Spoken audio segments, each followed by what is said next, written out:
Hi folks, this is Brian here.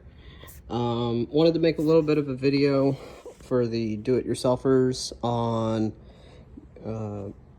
cleaning the radiator and some of the little other cooling ducts on the S-Type R.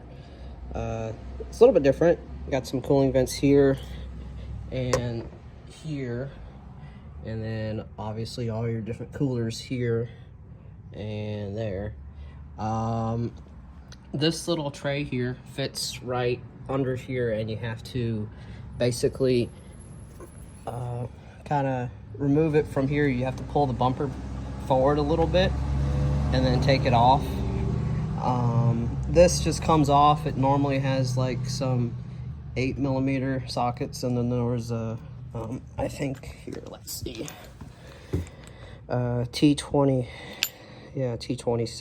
Torx for little screws on there, but it wasn't too hard to remove. But I just thought I would make a little video on what you would need. So just a T27 Torx and then an 8mm to get under here.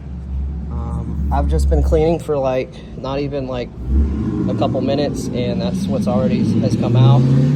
I'm just using a toothbrush to try to get debris removed, and I mean it's working pretty good, because I mean that's just from a couple minutes. So just thought I'd make a little video.